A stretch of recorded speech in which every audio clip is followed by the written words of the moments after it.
Hi, I'm here today with Tara Rivera, who is the treatment advocate for the Recovery Centers of America. Yes. Thank you for joining us. Not an easy topic to talk about right now, but we're talking about alcohol and drug addictions and what the recovery centers do. How did you first get involved with the recovery centers and in this field? Yep, so it is a tough field and it's a tough conversation to have. I have been at Recovery Centers of America for about 2.5 years now. So I started November 2016, right after our facility in Westminster opened. And it was just a passion of mine. I had been volunteering for a faith-based sober house in Fitchburg and kind of got the bug, if you will. I really wanted to start contributing and breaking the stigma, educating myself and educating others. Recovery Centers of America opened up. It was about 3 miles from my house. Oh, handy. And I thought, you know what, I'm going to give it a shot and apply and see what happens. And I've been there ever since. Oh, that's great. The prevalence of alcohol and drug abuse, and I know preparing for the show we talked a little bit about how alcohol abuse is still a greater problem, much as we don't talk about it anymore, as nearly as much as drug abuse is. Yeah. It's more of a problem, and it seems more prevalent than 30 or 40 years ago. Yeah. When I was growing up. It just seems more of a problem. How do we get here, I guess is one question. How do we get here? That's a good question. So alcohol is still a very prevalent issue, I think, because we've lost so many people and the numbers continue to rise with the opioid epidemic, that the most of the focus has been on that, which is, that is true. 2016, we lost 64,000 people. In 2017, it was a little over 72,000 people to the opioid epidemic. However, for alcohol-related deaths, it's about 80,000 per year, and that's been pretty steady over the last several years. So there hasn't been an uptick in that. So I tend to think that because there hasn't been an uptick, that there hasn't been an uproar. Sure. And so because there's been, so many deaths to opioid-related, use, that people now are focused on the opioid epidemic. But both are still very prevalent in our facilities. I would say 50-50. So 50% of the folks are there for purely alcohol, and maybe 50%, opioid-related addiction. So it's still very prevalent. It is still a big problem in our community. Yeah.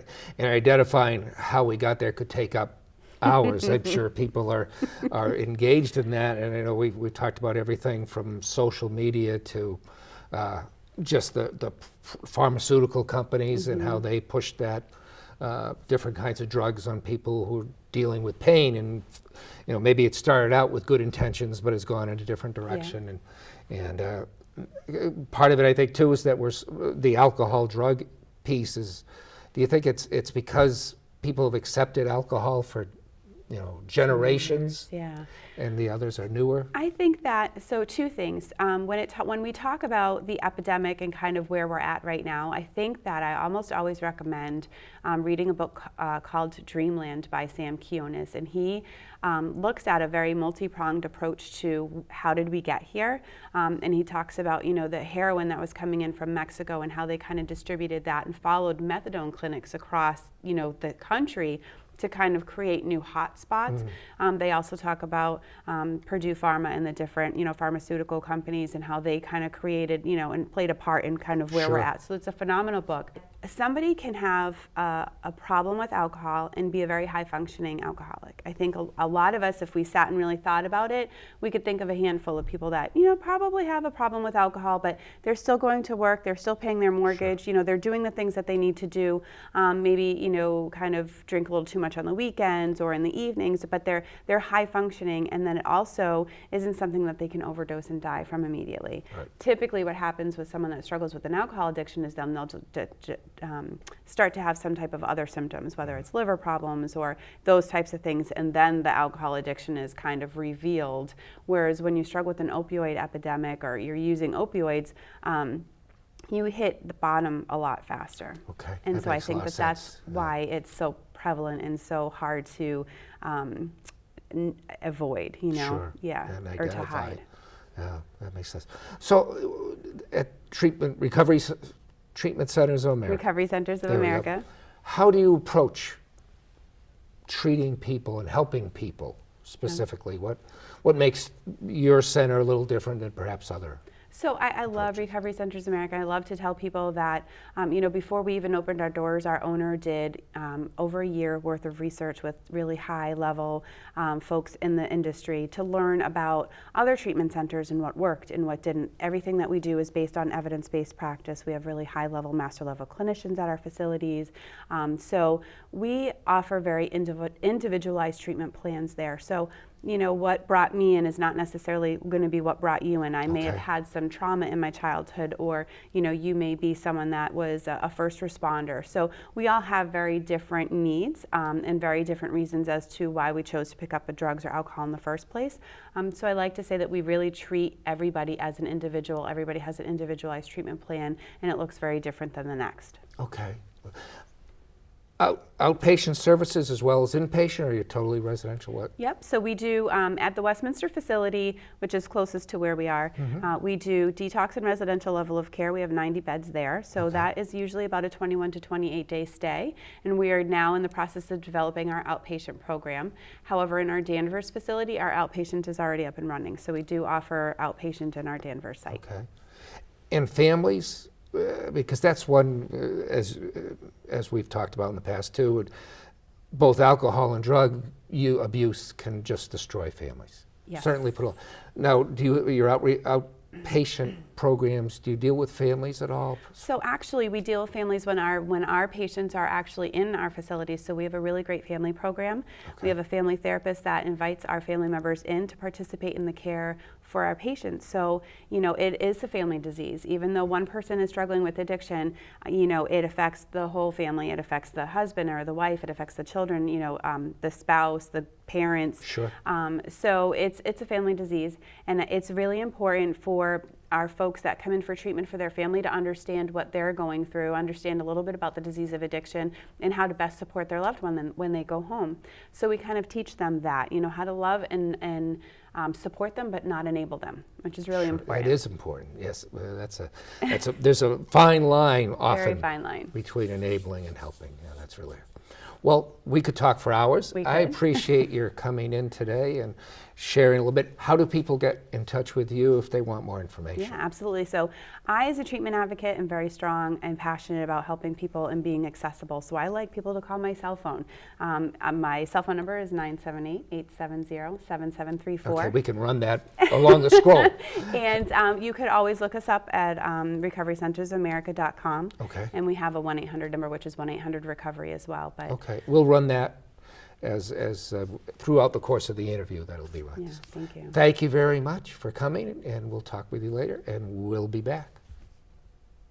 Hi, I'm here today with Dennis Bates, Executive Director, and Kate Toomey, whose title is Business Development Representative. There we go, from Sunrise Detox in Millbury. Thank you for joining us and talking about a hard, difficult subject to talk about, alcohol and drug addiction. Your facility is a detox specifically, and you see people obviously with both issues. And my first question is, how did we get here? How did it become so prevalent, both alcohol and particularly drug addiction, and that we need a facility like yours? Boy, that's people have been. Now we only have people. Yeah, I was going to say we have 8 minutes. Yeah. People have been asking that question for a long time. We've been the most dangerous drug besides tobacco that we know is still alcohol, but it's more accepted. You can't watch any TV show without alcohol commercials. So we're still, I would say, 40 to 50% of the people that come through our detox is still alcohol. But we've seen a significant increase in the opioids, and where it began. Heroin's been around for a long time. Opioids have been around for a long time. We had the thing with the issues with the prescriptions. And with the doctors and the kickbacks, and I don't know all the specifics of that, but we've all read about it.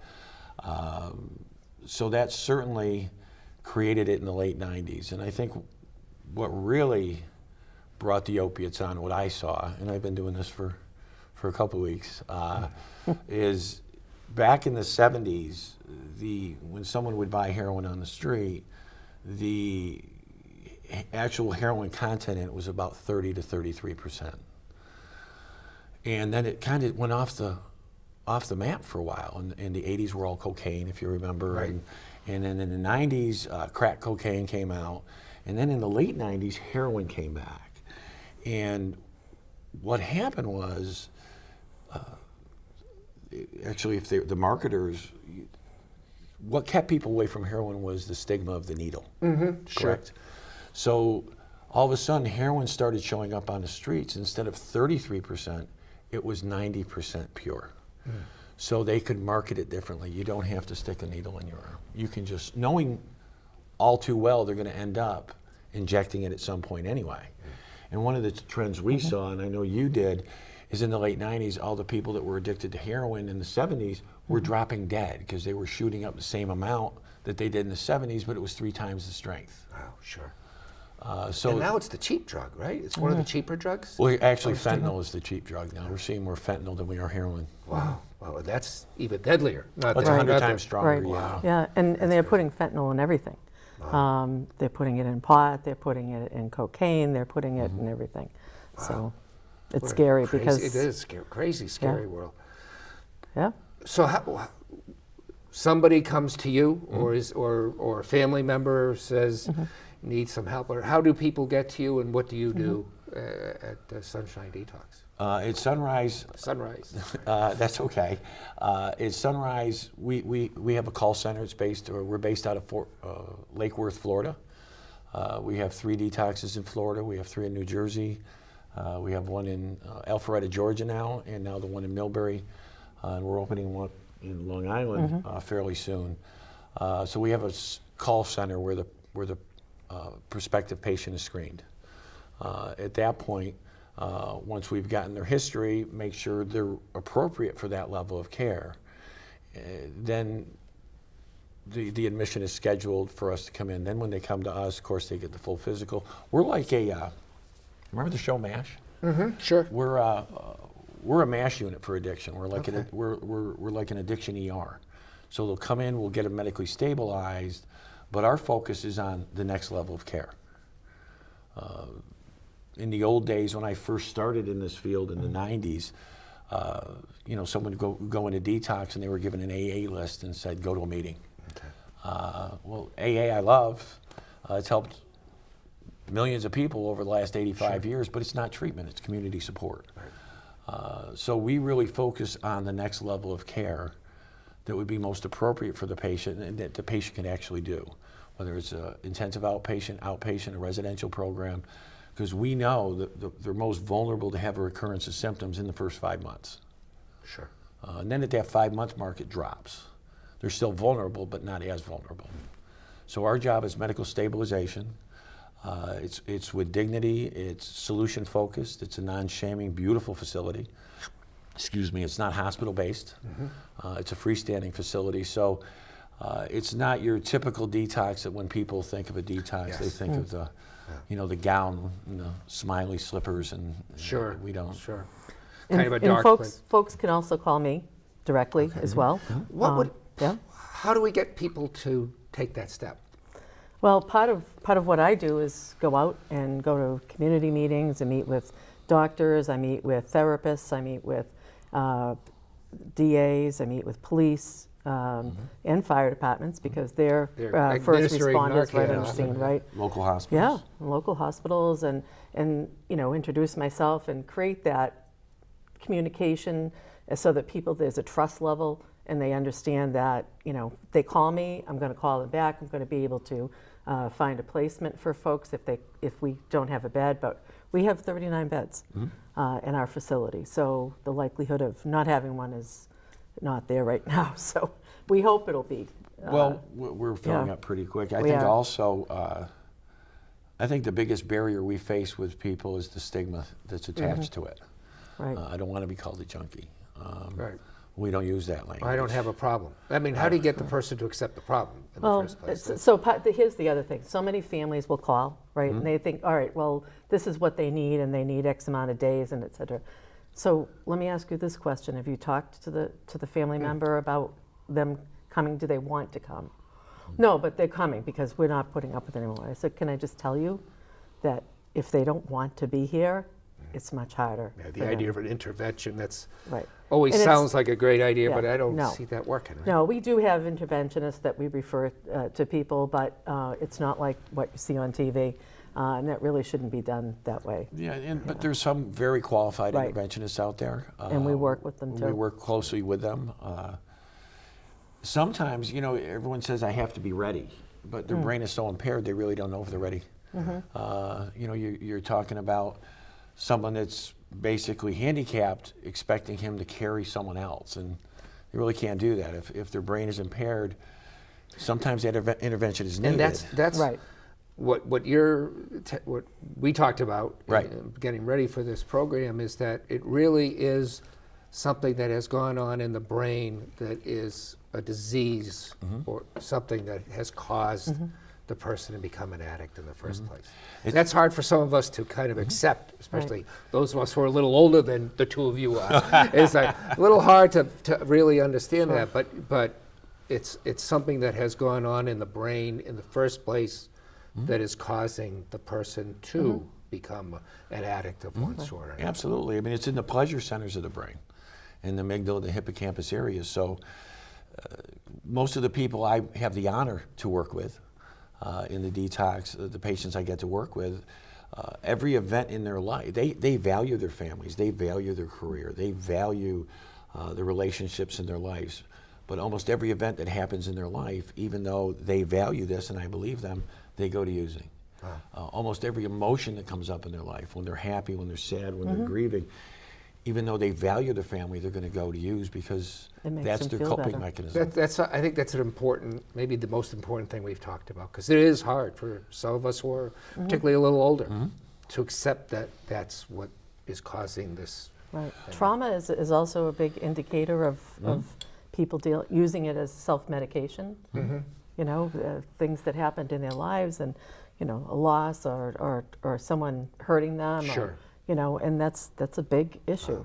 It's a huge issue, and it's a great predictor of potential abuse later on in life. So, Right.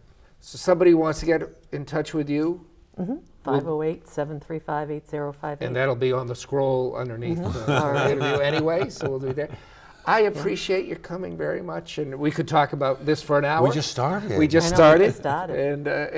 and we'll have you back and talk some more. Matt, thank you so Thank much. you. Thank you, and we'll be right back. Hi, I'm here today with Worcester County Sheriff Lou Evangelitis. Welcome, and thank you for coming and sharing some of what's going on at the Sheriff's Office and beyond with us today. What I wanted to talk about, the opioid crisis and alcohol and drug abuse is such a prevalent problem. I don't know how we got here, where it's this big a problem, Right. but it has to affect you in a major way, from what I understand.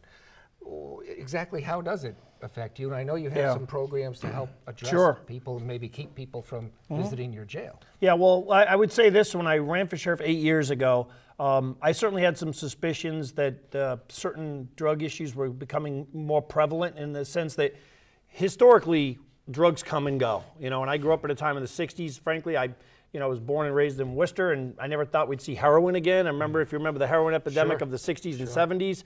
And then next thing you know, things come back. Crack cocaine came on the scene and things. So when I was elected sheriff 8 years ago, it was pretty clear to me that we were entering to a really dangerous phase of opioid addiction in this country. So the answer to your question is how it impacts us is dramatically. Approximately 90% of the people who enter the Worcester County House of Correction in jail come in with a substance disorder, addiction, and that's the first question we ask when you enter our facility is, are you high, or are you under the influence, or are you addicted to any particular substances? Because if you are, we have to immediately get you into our hospital unit to detoxify. It's a terrible thing. Sure. So then we deal with, obviously, the main impact of it is this, and we can talk about the societal impacts forever, but as the sheriff of this county, what I try to do is, number one, help those people who are in our care, custody, and control. There's about 1,000 people today. As I said, 800 and plus of them, close to 900, have been substance abusers in their lifetime, whether it be alcohol or prescription pills or you name it. So what we try to do is offer the programming that we have. We have a limited budget to do it, but we have substance abuse counselors, we have teachers, we have people to help these people who want to help themselves. And we don't coddle people at the jail, but we say to them, if you want to help yourself, we have hired and trained the people to help you. And those people who sign up for those classes, they're real, they're held accountable. We have I think the model in Massachusetts, written up by the Boston Globe, called our STOP program, which is a standalone facility. We used to have 36 beds for women in our facility, but we do not have women anymore. Our women from Worcester County go to the Chicopee. So we utilize that building as a 36 standalone facility for the inmates who have demonstrated the best behaviors, the most sincere interest in turning their lives around, needing the help of treatment, and also usually with a 6-month or longer sentence remaining, because it's a live-in 6-month program. Our rates of recidivism, meaning people who go out and recommit crimes, far lower from people who graduate from those programs. Okay. And then just to quickly just touch the other areas, and then, so we also run 3 centers outside of the jail, which many people aren't aware of. Yeah, we have a center in Worcester, we have one in Fitchburg, and we have one in Webster. And these are diversion centers. Think of a day reporting center. Someone gets arrested, maybe it's their first time, they have a drug dependency, breaking and entering, something like that, where the judge says, you could be incarcerated, but I'm going to give you an opportunity to go to the sheriff's office in, say, Webster. And on a daily basis, you're going to report in. We'll randomly drug treat you, but we'll also offer you a counselor with supervision, and you'll have the opportunity to educate yourself and get treatment and things like that. We have a transportation that we offer people. So we try to give people, keep them on the straight and narrow, and if they violate, they can go to prison. But we give people this opportunity. It's $4,000 a year to put someone in that program versus $50,000 to incarcerate. Now, we're not talking about people that are dangerous to society, but people that should be given this opportunity, we do. And they give them a chance to turn their lives around. So as a matter of fact, I'm leaving here today. We're going to Fitchburg. We have another graduation ceremony, 15 people who have entered that program, successfully completed about a 12-week program, rigorous. I wouldn't go up there and be part of this if they didn't earn their way through this program. We know these people are going to be far less likely to recommit crimes because of these programs. And then the final piece I'll mention on this is, you know, one of the things I set my mind to when I got to be sheriff, and by the way, I'm blessed to have this job. It's a tremendous job. I really, you know, I grew up in this community, and Worcester and Holden and Worcester County has been my home, and Shrewsbury obviously is a big, big part of the county, and a lot of my friends and family have lived here through the years. And I wanted to try to come up with a program that we could to get ahead of this problem. In other words, we're chasing it in the criminal justice system. Sure. And as a judge once said to me, and he's so right, he said, if we could eliminate drugs and alcohol from our society, we would probably be able to turn our courthouses and prisons into like bowling alleys and movie theaters. But unfortunately, that's not happening. That's how big of an impact. So when we created this program in the office. I'm the only sheriff in America doing it, very proud of it, but it's called Face to Face. And it's a way I go into middle schools and high schools, and I bring kind of an educational but interactive and fun program in a way. It's got videos of Eminem, Charlie Sheen, Lindsay Lohan. I talk to the students, but the idea is your choices matter. And it's really about 2 things. It's about facts and it's about myths. And every inmate in jail and all the kids I usually talk to, these students, they all know the myths about drugs. And I'll give you an example of a myth. A myth, I can quit anytime I want, I'll never get addicted. The great myth of drugs. Sure. And even with marijuana being, safe because it's natural and from the earth. Well, heroin and cocaine are natural and from the earth too. So I try to dispel the myths in an entertaining way. It's about an hour program. We just presented two presentations this week in Mendon, and we go all over the county, put this program in front of 370,000 students. So if you have a child or a grandchild watching, and you're watching this program, chances are I've been before them. And I just hope, I'm sure there are a lot of students that are never going to go down that road. I get that, and they don't need the program. And there's probably a quarter of the people maybe have already made those decisions. But there's a large group of students, young people in our community who are trying to figure out this issue of drugs, and especially with opioids, because the myth is that it's medicine and it's not dangerous, and we need to educate students. There's some literature that talks about education starting in 4th and 5th grade, just about prescription pills and these containers. Isn't it scary? Because it's terrifying. You say that there's all these kids who maybe don't need this. They all need it because they all know somebody else in their age group. Yeah. And 4th or 5th graders, and they are. It's scary. Can I tell you one thing? This is one of the most surprising things about this presentation. And I put it on, I said, in front of 370,000 students over my 8 years as sheriff, and I'm honored to do it. It really is. I have, when I started, I had 2 teenagers. Now, as you know, life goes, they move on. But I get it, and I know the struggles. But what really surprised me after the presentations was how many students would come up to me and they would talk to me, and I thought it was going to be about themselves or their friends, and so many came to me and talk about their parents and their uncles and their aunts, and that was really devastating to hear about these unsettled environments that these students are leaving to go to school. Wow, that's a tough problem. It is. When I look at who's using drugs, I always thought, well, it's that 18 to 25, Right. 18 to 30 maybe, because that's the old stereotype. Yep. Back when heroin was initially, right. it wasn't kids, That's and it right. wasn't people, they sort of grew out of it by the time Yeah. they were 30 something. Yeah. And now it cuts across every age. Right. It's really frightening. Well, can I mention one thing just Sure. on that point? Because I go to a lot of groups, and I've talked to a lot of family groups, and I remember going to a Learning to Cope group, wonderful group of supportive parents who are parents of people who have gotten into addiction, many, if not almost all of them, heroin. And one of the things I learned at that when I was talking to the family, it was so true. They said that, because I was wondering, how do you get to this epidemic of heroin? I mean, you remember heroin in the day. How would you ever do this again? It was the worst of all drugs, and it still is. But what's happened is, in the old days, it was like you had drinks, alcohol, marijuana, and then it was basically heroin, And that was a monumental leap. But today, you can go from marijuana to OxyContin, to, and then move up the chain of those prescription painkillers. And next thing you know, you're addicted to them and they're too expensive for you to buy on the street. And heroin is so cheap now, it's not that big of a leap anymore. So the ladder used to have only one big rung in it, and it was a big one. Now there's a whole lot of shorter rungs to get to heroin, and it's killing our people. And that's the sadness of it all. We're dying. Well, thank you for everything that you're doing. It's you've taken a role that in a leadership way, and really appreciate that. And when you see all these people who are affected by alcohol and drugs, anything that people like you can do to try to thwart that is really appreciated. And thank you for coming. We'll have you back, and we'll talk some more about those kinds of programs. Sure, I'd love to. Thank Great. you very much. And we'll be back. Hoping that we treat everybody today with respect, tolerance, and kindness. Thanks for joining us. Till next time.